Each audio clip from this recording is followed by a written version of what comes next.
تو سمجھ لینا وہ سچے نبی ہیں۔ آپ نے بالکل یہی جواب دیا۔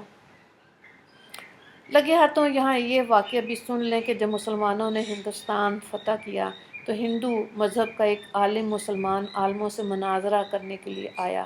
اس نے مطالبہ کیا کہ میرے مقابلے میں کسی عالم کو بھیجو۔ اس پر لوگوں نے امام رکن الدین کی طرف اشارہ کیا۔ اگلا ہے چیپٹر حق دلوا دیا۔ اب اس ہندوستانی نے ان سے پوچھا تم کس کی عبادت کرتے ہو؟ انہوں نے جواب دیا ہم اس اللہ کی عبادت کرتے ہیں جو سامنے نہیں ہے۔ اس پر اس ہندی عالم نے پوچھا تمہیں اس کی خبر کس نے دی؟ امام رکن الدین بولے حضرت محمد صلی اللہ علیہ وآلہ وسلم نے۔ اس پر اس ہندی نے کہا تمہارے پیغمبر نے روح کے بارے میں کیا کہا؟ امام بولے یہ کہ روح میرے رب کے حکم سے قائم ہے۔ اس پر اس ہندی عالم نے کہا تم سچ کہتے ہو۔ پھر وہ مسلمان ہو گیا۔ ایک روز نبی کریم صلی اللہ علیہ وآلہ وسلم اپنے چند صحابہ رضی اللہ تعالیٰ عنہم کے ساتھ مسجد حرام میں تشریف فرما تھے۔ ایسے میں قبیلہ زبید کا ایک شخص وہاں آیا۔ اس وقت نزدیک ہی قریش مکہ میں بھی مجمع لگائے ہوئے بیٹھے تھے۔ قبیلہ زبید کا وہ شخص ان کے نزدیک کیا اور ارد گرد گھومنے لگا۔ پھر اس نے کہا اے قریش کوئی شخص کیسے تمہارے علاقے میں داخل ہو سکتا ہے اور کوئی تاجر کیسے تمہاری سرزمین پر آ سکتا ہے جبکہ تم ہر آنے والے پر ظلم کرتے ہو؟ یہ کہتے ہوئے جب وہ اس جگہ پہنچا جہاں آپ صلی اللہ علیہ وآلہ وسلم تشریف فرما تھے تو آپ نے ان سے پوچھا تم پر کس نے ظلم کیا؟ اس نے بتایا میں اپنے اونٹوں میں سے 3 بہترین اونٹ بیچنے کے لیے لے کر آیا تھا، مگر ابو جہل نے یہاں ان تینوں اونٹوں کی اصل قیمت سے صرف 1/3 قیمت لگائی، اور ایسا اس نے جان بوجھ کر کیا کیونکہ وہ جانتا ہے وہ اپنی قوم کا سردار ہے۔ اس کی لگائی ہوئی قیمت سے زیادہ رقم کوئی نہیں لگائے گا۔ مطلب یہ کہ اب مجھے وہ اونٹ اس قدر کم قیمت پر فروخت کرنے پڑیں گے، یہ ظلم نہیں تو اور کیا، میرا تجارت کا یہ سفر بیکار جائے گا۔ نبی کریم صلی اللہ علیہ وآلہ وسلم نے اس کی پوری بات سن کر فرمایا تمہارے اونٹ کہاں ہیں؟ اس نے بتایا یہیں خزوارہ کے مقام پر ہیں۔ آپ اسی وقت اٹھے، اپنے صحابہ کو ساتھ لیا، اونٹوں کے پاس گئے۔ آپ نے دیکھا اونٹ واقعی بہت عمدہ تھے۔ آپ نے ان سے بھاؤ کیا اور آخر خوش دلی سے سودا طے پا گیا۔ آپ نے وہ اونٹ ان سے خرید لیے۔ پھر آپ نے ان میں سے وہ 2 زیادہ عمدہ اونٹ فروخت کر دیے اور ان کی قیمت بیوہ عورتوں میں تقسیم کر دی۔ وہیں بازار میں ابو جہل بیٹھا تھا۔ اس نے یہ سودا ہوتے دیکھا لیکن ایک لفظ نہ بولا۔ آپ اس کے پاس آئے، فرمایا خبردار عمر، ابو جہل کا نام تھا، اگر تم نے آئندہ ایسی حرکت کی تو بہت سختی سے پیش آؤں گا۔ یہ سنتے ہی وہ خوف زدہ انداز میں بولا محمد میں آئندہ ایسا نہیں کروں گا، میں آئندہ ایسا نہیں کروں گا۔ اس کے بعد حضور نبی کریم صلی اللہ علیہ وآلہ وسلم وہاں سے لوٹ آئے۔ ادھر راستے میں امیہ بن خلف ابو جہل سے ملا، اس کے ساتھ دوسرے ساتھی بھی تھے۔ ان لوگوں نے ابو جہل سے کہا ہم تو محمد کے ہاتھوں بہت رسوا ہو کر آئے ہیں، ایسا معلوم ہوتا ہے یا تو تم ان کی پیروی کرنا چاہتے ہو یا تم ان سے خوف زدہ ہو گئے۔ اس پر ابو جہل نے کہا میں ہرگز محمد کی پیروی نہیں کر سکتا، میری جو کمزوری تم نے دیکھی اس کی وجہ یہ ہے کہ جب میں نے محمد صلی اللہ علیہ وآلہ وسلم کو دیکھا تو ان کے دائیں بائیں بہت سارے آدمی نظر آئے، ان کے ہاتھوں میں نیزے اور بھالے تھے اور وہ ان کو میری طرف لہرا رہے تھے۔ اگر میں اس وقت ان کی بات نہ مانتا تو سب لوگ مجھ پر ٹوٹ پڑتے۔ ابو جہل ایک یتیم کا سرپرست بنا، پھر اس کا سارا مال غصب کر کے اسے نکال دیا۔ وہ یتیم حضور صلی اللہ علیہ وآلہ وسلم کے پاس ابو جہل کے خلاف فریاد لے کر آیا۔ حضور صلی اللہ علیہ وآلہ وسلم اس یتیم کو لیے ابو جہل کے پاس پہنچے۔ آپ نے اس سے فرمایا اس یتیم کا مال واپس کر دو۔ ابو جہل نے فوراً مال اس لڑکے کے حوالے کر دیا۔ مشرکین کو یہ بات معلوم ہوئی تو بہت حیران ہوئے۔ انہوں نے ابو جہل سے کہا کیا بات ہے، تم اس قدر بزدل کب سے ہو گئے کہ فوراً ہی مال اس لڑکے کے حوالے کر دیا؟ اس پر اس نے کہا تمہیں نہیں معلوم محمد صلی اللہ علیہ وآلہ وسلم کے دائیں بائیں مجھے بہت خوفناک ہتھیار نظر آئے تھے، میں ان سے ڈر گیا، اگر میں اس یتیم کا مال نہ لوٹاتا تو ان ہتھیاروں سے مجھے مار ڈالتے۔ قبیلہ خزائن کی ایک شاخ اراشہ تھی، اس کے ایک شخص سے ابو جہل نے کچھ اونٹ خریدے لیکن قیمت ادا نہ کی۔ اس نے قریش کے لوگوں سے فریاد کی۔ ان لوگوں نے حضور نبی کریم صلی اللہ علیہ وآلہ وسلم کا مذاق اڑانے کا پروگرام بنایا۔ انہوں نے اس عراشی سے کہا تم محمد کے پاس جا کے فریاد کرو۔ ایسا انہوں نے اس لیے کہا کہ ان کا خیال تھا کہ حضور نبی کریم صلی اللہ علیہ وآلہ وسلم ابو جہل کا کچھ نہیں بگاڑ سکتے۔ عراشی حضور صلی اللہ علیہ وآلہ وسلم کے پاس گیا۔ آپ نے فوراً اسے ساتھ لیا اور ابو جہل کے مکان پر پہنچ گئے۔ اس کے دروازے پر دستک دی۔ ابو جہل نے اندر سے پوچھا کون ہے؟ آپ نے فرمایا محمد۔ ابو جہل فوراً باہر نکل آیا۔ آپ کا نام سنتے اس کا چہرہ زرد پڑ گیا۔ آپ نے اس سے فرمایا اس شخص کا حق فوراً ادا کرو۔ اس نے کہا بہت اچھا بل آیا۔ اس نے اسی وقت اس کا حق ادا کر دیا۔ اب وہ شخص واپس اسی قریشی مجلس میں آیا اور ان سے بولا اللہ تعالیٰ یعنی حضرت صلی اللہ علیہ وآلہ وسلم کو جزائے خیر دے۔ اللہ کی قسم انہوں نے میرا حق مجھے دلوا دیا۔ مشرک لوگوں نے بھی اپنا ایک آدمی ان کے پیچھے بھیجا تھا اور اس سے کہا تھا کہ وہ دیکھتا رہے حضور اکرم صلی اللہ علیہ وآلہ وسلم کیا کرتے ہیں۔ چنانچہ وہ واپس آیا تو انہوں نے ان سے پوچھا ہاں تم نے کیا دیکھا؟ جواب میں اس نے کہا میں نے ایک بہت ہی عجیب اور حیرت انگیز بات دیکھی۔ اگلا جو چیپٹر ہے مشرکین کی گستاخیاں، یہ آج کا آخری لیسن ہے۔ اللہ کی قسم محمد نے جیسے ان کے دروازے پر دستک دی تو وہ فوراً اسی حالت میں باہر نکل آیا گویا اس کا چہرہ بالکل بے جان اور زرد ہو رہا تھا۔ محمد نے ان سے کہا کہ اس کا حق ادا کرو۔ وہ بولا بہت اچھا۔ یہ کہہ کر وہ اندر گیا اور اسی وقت اس کا حق لا کر دے دیا۔ قریشی سردار کے سارا واقعہ سن کر بہت حیران ہوئے۔ اب انہوں نے ابو جہل سے کہا تمہیں شرم نہیں آتی؟ جو حرکت تم نے کی ایسی تو ہم نے کبھی بھی نہیں دیکھی۔ جواب میں اس نے کہا تمہیں کیا پتہ؟ جو ہی محمد نے میرے دروازے پر دستک دی اور میں نے ان کی آواز سنی تو میرا دل خوف اور دہشت سے بھر گیا۔ پھر میں باہر آیا تو میں نے دیکھا کہ ایک بہت قدآور اونٹ میرے سر پر آ کھڑا ہے۔ میں نے آج تک اتنا بڑا اونٹ کبھی نہیں دیکھا۔ اگر میں ان کی بات ماننے سے انکار کر دیتا تو وہ اونٹ مجھے کھا لیتا۔ کچھ مشرک ایسے بھی تھے جو مستقل طور پر آپ کا مذاق اڑایا کرتے تھے۔ اللہ تعالیٰ نے ان کے بارے میں ارشاد فرمایا، ترجمہ یہ لوگ جو آپ پر ہنستے ہیں اور اللہ تعالیٰ کے سوا دوسروں کو معبود قرار دیتے ہیں ان سے آپ کے لیے ہم کافی ہیں۔ سورہ ہجر آیت نمبر 95۔ ان مذاق اڑانے والوں میں ابو جہل، ابو لہب، عقبہ بن ابی معیط، حکم ابن عاص بن امیہ جو حضرت عثمان رضی اللہ تعالیٰ عنہ کا چچا تھا اور عاص بن وائل شامل تھے۔ ابو لہب کی حرکات میں سے ایک حرکت یہ تھی کہ وہ حضرت صلی اللہ علیہ وآلہ وسلم کے دروازے پہ گندگی پھینک جایا کرتا تھا۔ ایک روز وہ یہی حرکت کر کے جا رہا تھا کہ اسے اس کے بھائی حضرت حمزہ رضی اللہ تعالیٰ عنہ نے دیکھ لیا۔ حضرت حمزہ رضی اللہ تعالیٰ عنہ نے وہ گندگی اٹھا کر فوراً ابو لہب کے سر پر ڈال دی۔ اسی طرح عقبہ بن ابی معیط نبی کریم صلی اللہ علیہ وآلہ وسلم کے دروازے پر گندگی ڈال دیا کرتا تھا۔ عقبہ نے ایک روز آپ کے چہرے مبارک کی طرف تھوکا۔ وہ تھوک لوٹ کر اسی کے چہرے پر آ پڑا۔ جس حصے پر وہ تھوک گرا وہاں کوڑ جیسا نشان بن گیا۔ ایک مرتبہ عقبہ بن ابی معیط سفر سے واپس آیا تو اس نے ایک بڑی دعوت دی۔ تمام قریشی سرداروں کو کھانے پر بلایا۔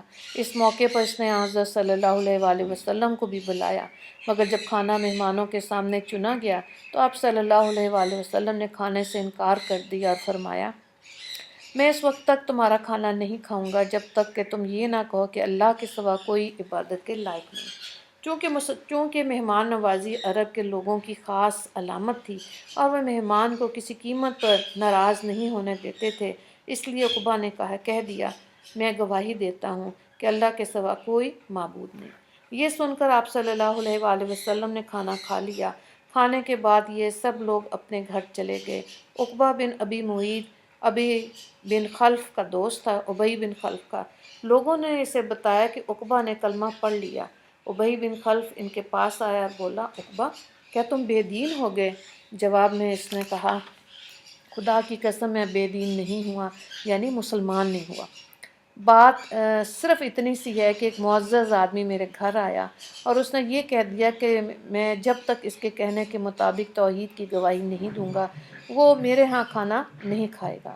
مجھے اس بات سے شرم آئی کہ ایک شخص میرے گھر آئے اور کھانا کھائے بغیر چلا جائے، اس لیے میں نے وہ الفاظ کہہ دیے اور اس نے کھانا کھا لیا، لیکن سچ یہی ہے میں نے وہ کلمہ دل سے نہیں کہا تھا۔ یہ بات سن کر ابی بن خلف کا اطمینان نہ ہوا۔ اس نے کہا، میں اس وقت تک نہ اپنی شکل تمہیں دکھاؤں گا نہ تمہاری شکل دیکھوں گا جب تک کہ تم محمد کا منہ نہ چڑھاؤ، اس کے منہ پر تھوکو اور اس کے منہ پر نہ مارو۔ یہ سن کر عقبہ نے کہا، یہ میرا تم سے وعدہ ہے۔ اس کے بعد جب حضور نبی کریم صلی اللہ علیہ وآلہ وسلم اس بدبخت کے سامنے آئے، اس نے آپ کا منہ چڑھایا، آپ کے چہرے مبارک پر تھوکا، لیکن اس کا تھوک آپ کے چہرے مبارک تک نہ پہنچ سکا بلکہ خود اس کے منہ پر آ کر گرا۔ اس نے محسوس کیا گویا آگ کا کوئی انگارہ اس کے چہرے پر آ گیا۔ اس کے چہرے پر جلنے کا نشان باقی رہ گیا اور مرتے دم تک رہا۔ اسی عقبہ بن معیط کے بارے میں سورہ فرقان کی آیت نمبر 37 نازل ہوئی۔ ترجمہ: جس روز ظالم اپنے ہاتھ کاٹ کاٹ کھائے گا اور کہے گا کیا ہی اچھا ہوتا میں رسول کے ساتھ دین کی راہ پر لگ جاتا۔ اس آیت کی تفسیر میں لکھا ہے کہ جس روز ظالم آدمی جہنم میں کوہنی تک اپنا ہاتھ دانتوں سے کاٹے گا اور پھر دوسرے ہاتھ کو کاٹ کر کھائے گا، جب دوسرا کھا چکے گا تو پہلا پھر اگ جائے گا اور وہ اسے کاٹنے لگے گا، غرض اسی طرح کرتا رہے گا۔ اسی طرح حکم بن عاص بھی حضرت صلی اللہ علیہ وآلہ وسلم کے ساتھ مسخرہ پن کرتا تھا۔ ایک روز آپ چلے جا رہے تھے، یہ آپ کے پیچھے چل پڑا، آپ کا مذاق اڑانے کے لیے منہ اور ناک سے طرح طرح کی آوازیں نکالنے لگا۔ آپ چلتے چلتے اس کی طرف مڑے اور فرمایا، تو ایسا ہی ہو جا۔